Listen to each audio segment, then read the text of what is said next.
The public rehabilitation program in America can trace its roots back to World War I. During that war, modern medicine allowed more injured soldiers to survive and come home with significant disabilities than ever before, but they couldn't go back to their old jobs. The Soldiers' Rehabilitation Act of 1918 introduced a new concept in disability support, not just money to live on, but training for the injured veterans as preparation for new jobs matching their new abilities. A farmer who lost a leg fighting in France might be trained in drafting. A factory worker with lungs burned by chlorine gas might become a pharmacist. This idea was popular with the American people and matched programs in several states for training injured workers. In 1920, Congress expanded the Veterans Program to include anyone with a physical disability, not just veterans. This was the beginning of the Public Vocational Rehabilitation Program, or VR. The new program was great as long as your physical disability met the requirements and as long as you needed the limited VR services the system offered. These gentlemen, for instance, are learning to weave wicker backs and seats for chairs. These men are making rugs. But if you had some other kind of disability that didn't meet the requirements, such as seizures or mental retardation, you weren't eligible for any help. People with these disorders continued to live on charity from family, church groups, or strangers, or in a state-supported institution. World War II expanded the rehabilitation system even more. When millions of soldiers went off to war, they left behind jobs that still needed to be done. So millions of women went to work to help out, but many unskilled jobs were still empty.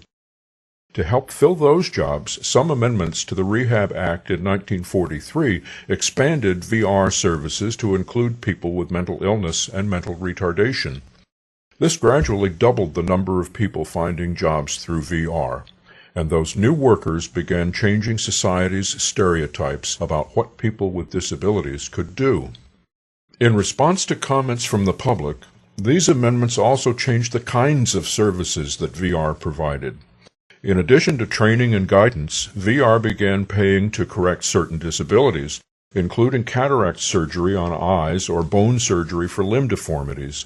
VR also began paying for equipment like hearing aids or wheelchairs, anything that improved the ability of someone with a disability to find a job. The 1943 amendments also allowed states to create separate VR agencies for people with blindness, if the states chose to. In the decades that followed, as the economy grew and as doctors learned how to treat more serious disabilities, the process of VR became more complicated. Beginning with the 1954 amendments to the Act, the federal government started funding scientific research into disabilities and rehabilitation, eventually leading to the National Institute on Disability and Rehabilitation Research, or NIDR. These amendments also significantly increased funding for the public rehabilitation system to match its growing popularity. Politically, vocational rehabilitation was popular. It helped thousands of people, even if it still didn't reach everyone with a disability. It had a clear definition of its target group, people with disabilities who could return to work with help, and a clear definition of success, employment of those people. You could measure the results financially, and the program consistently made money for the government. On average, for every dollar spent on training and support initially, people with disabilities paid $7 in state and federal taxes when they got back to work. VR was a Washington success story. Then came the 1965 amendments. President Johnson used these to recruit VR into his Great Society program. VR had been so successful finding jobs for people in need, so to speak, that the administration was going to expand its role. Suddenly, the term disability included drug abuse, alcoholism, repeated jail sentences, so-called behavior disorders, public assistance, and many other conditions that were not medical at all. In short, almost anyone who couldn't get a job could get help from VR. VR was operating offices in prisons, welfare offices, and storefronts. Where the VR system had once served thousands of people, it now served tens of thousands. This change quickly overwhelmed the system, and VR officials had to streamline the process. Now applicants were processed and evaluated quickly, and training choices were much more limited. VR services became less individualized and flexible, and rehabilitation became a mass production system. VR now helped many more people, but the people who needed the flexibility and individualization of earlier years, people with the most significant disabilities, often got lost in the shuffle. They had to go back to doing without. By this time, in late 60s and 70s, people with disabilities, advocates, and family members had learned a few lessons from the civil rights movement. They began lobbying and protesting about, among other things, this streamlining of VR. In 1973, Congress responded with a completely new Rehab Act. This act directed VR to primarily serve people with significant physical or mental disabilities.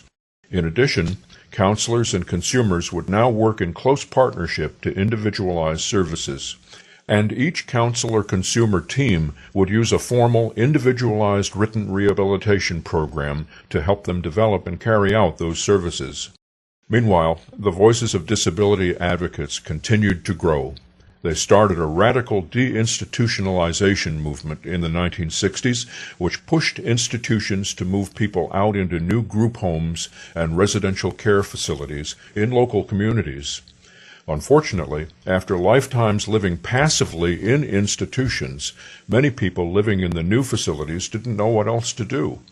Instead of creating community inclusion, many group homes became small duplicates of the institutions. Although the new facilities were a good idea, it was going to take more than that for people with disabilities to build ties to their communities and live independently. Out of these efforts and others came a new disability rights movement. Advocates began to talk about things like community inclusion and consumer choice for disability services. The VR system integrated these concepts with new amendments in 1986. For people with the most significant disabilities, these amendments shifted VR's focus away from jobs in protected places like sheltered workshops.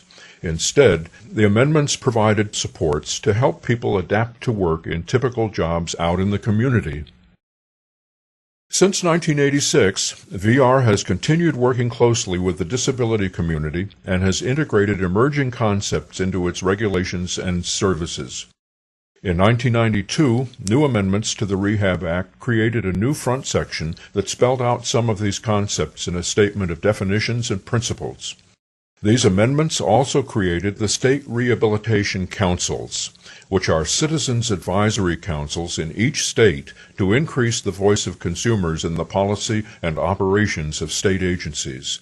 In addition, the 1992 amendments increased the role of the consumer in planning his or her services, mandated a set of standards and indicators for monitoring agencies, required agencies to set minimum training standards for all VR counselors, and speeded up the eligibility process. The amendments also said agencies were to presume that everyone with a disability could benefit from VR services. This meant agencies could not deny services to someone just because his or her disability was very significant. In 1998, another set of amendments increased supports for informed consumer choice in the VR process, streamlined some administrative requirements, and increased the options to help consumers find high-quality jobs. This set of amendments also required a partnership between the public rehabilitation system and other state and federal agencies that provide employment-related services. This included requirements for local cooperative agreements. As part of this partnering effort, the Rehab Act became Title IV of the Workforce Investment Act. However, the changes carefully maintain the integrity of the public rehabilitation system. The VR system still provides flexible, individualized services to people with disabilities who need more than the general public jobs programs can provide. Through all these changes, the guiding principles of the rehabilitation system have not changed. A belief that employment and productivity lead to independence, and a belief that independence is the right of all American citizens.